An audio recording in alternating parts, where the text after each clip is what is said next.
नमस्कार, स्वागत है आप सभी का BB6 न्यूज चैनल में, जिसमें आज हम आपके लिए लेकर आए हैं कुछ खास। जी हाँ दोस्तों, जैसा कि आप सभी जानते हैं, सावन का महीना शुरू हो चुका है और आज सोमवार का दिन है जो भगवान भोलेनाथ का प्रिय है। इस कार्यक्रम में हम आपको बताएंगे भगवान भोलेनाथ के विभिन्न नामों के बारे में और उनके स्वरूपों के बारे में, और जानेंगे कई रोचक तथ्य भगवान भोलेनाथ से जुड़े। तो चलिए शुरू करते हैं आज का खास कार्यक्रम। जैसा कि आप सभी जानते हैं कि हिंदू धर्म में शिव प्रमुख देवताओं में से है।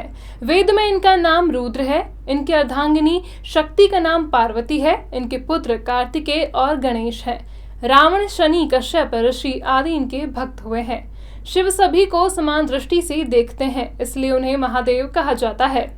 शिव के कुछ प्रचलित नाम है, जैसे कि महाकाल, आदिदेव, किरात, शंकर, चंद्रशेखर, जटाधारी, नागनाथ, मृत्युंजय, त्रयंबक, महेश, विश्वेश्वर, महारुद्र, विषधर, नीलकंठ, महाशिव, उमापति, काल भैरव, भूतनाथ, इवान्यन, शशिभूषण आदि। भगवान शिव को रुद्र नाम से जाना जाता है।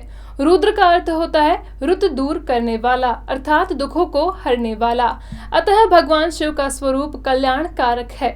आज सोमवार का दिन भगवान शंकर का ही दिन माना जाता है। ऐसे में आज हम आपको भगवान शिव के 19 अवतारों में से 4 अवतारों के नाम, उनसे जुड़ी कुछ बातें व उनके रहस्यों के बारे में बात करते हैं।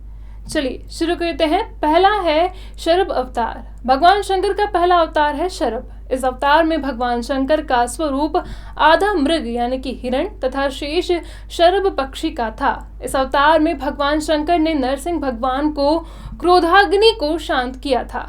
लिंग पुराण में शिव के शरभावतार की कथा है। उनके अनुसार हिरण्यकश्यप का वध करने के लिए भगवान विष्णु ने नरसिंह अवतार लिया था। हिरण्यकश्यप के वध के पश्चात जब भगवान नरसिंह को क्रोध शांत नहीं हुआ तो देवता शिव जी के पास पहुंचे। तब भगवान शिव ने शरभावतार लिया और वे इसी रूप में भगवान नरसिंह के पास पहुंचे। तब उनकी स्तुति की, लेकिन नरसिंह का क्रोध शांत नहीं हुआ। यह देख शरभ रूपी भगवान शिव अपनी पूंछ में नरसिंह को लपेट कर ले उड़े। तब कहीं जाकर भगवान नरसिंह का क्रोधाग्नि शांत हुई। दूसरा अवतार है पिपलाद अवतार। मानव जीवन में भगवान शिव के पिपलाद अवतार का बड़ा महत्व है।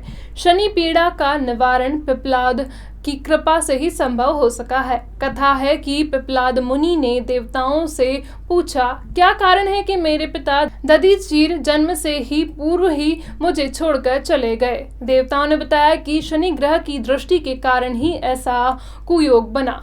पिपलाद यह सुनकर बड़े क्रोधित हुए। उन्होंने शनि को नक्षत्र मंडल से गिराने का श्राप दे दिया। श्राप के प्रभाव से शनि उसी समय आकाश से गिरने लगे।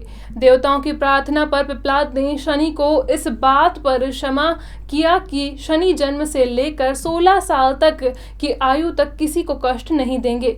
तभी से पिपलाद का स्मरण करने मात्र से ही शनि की पीड़ा दूर हो जाती है। शिव पुराण के अनुसार स्वयं ब्रह्मा ने ही शिव के इस अवतार का नामकरण किया था। अगला और तीसरा अवतार है नंदी अवतार। भगवान शंकर सभी जीवों का प्रतिनिधित्व करते हैं। भगवान शंकर का नंदीश्वर अवतार भी इस बात का अनुसरण करने हुए सभी जीवों से प्रेम का संदेश देता है। नंदी यानी कि बैल कर्म का प्रतीक है, जिसका अर्थ है कि कर्म ही जीवन का मूल मंत्र है। इस अवतार की कथा इस प्रकार है। शिलाद मुनि ब्रह्मचारी थे। वंश समाप्त होते देख उनके पितरों ने शिलाद से संतान उत्पन्न करने को कहा। शिलाद ने आयुनिज और मृत्युहीन संतान की कामना से भगवान शिव की तपस्या की। तब भगवान शंकर ने स्वयं शिलाद के यहाँ पुत्र रूप में जन्म लेने का वरदान दिया। कुछ समय बाद भूमि जोतते समय शिलाद को भूमि से उत्पन्न एक बालक मिला। शिलाद ने उसका नाम नंदी रखा। भगवान शंकर ने नंदी को अपना गणाध्यक्ष बनाया। इस तरह नंदी नंदीश्वर हो गए। मूर्तों की पुत्री सुयेशा के साथ नंदी का विवाह हुआ। अगला अवतार है भैरव अवतार। शिव पुराण में भैरव को परमात्मा शंकर का पूर्ण रूप बताया गया है। एक बार भगवान शंकर की माया से प्रभावित होकर ब्रह्मा व विष्णु स्वयं को श्रेष्ठ मानने लगे। तभी वहां तेजपुंज के माध्यम से पुरुषाकृति दिखाई पड़ी। उन्हें देखकर ब्रह्मा जी ने कहा, चंद्रशेखर तुम मेरे पुत्र हो, अतः मेरी शरण में आओ। ब्रह्मा की ऐसी बात सुनकर भगवान शंकर को क्रोध आ गया। उन्होंने उस पुरुषाकृति से कहा, काल की भांति शोभित होने के कारण आप साक्षात कालराज हैं, भीषण होने से भैरव नहीं। भगवान शंकर से इन वरों को प्राप्त कर काल भैरव ने अपनी उंगली के नाखून से ब्रह्मा के 5वें सिर को काट दिया। ब्रह्मा का 5वां सिर काटने के कारण भैरव ब्रह्म हत्या के पाप से दोषी हो गए। काशी में भैरव को ब्रह्म हत्या के पाप से मुक्ति मिली।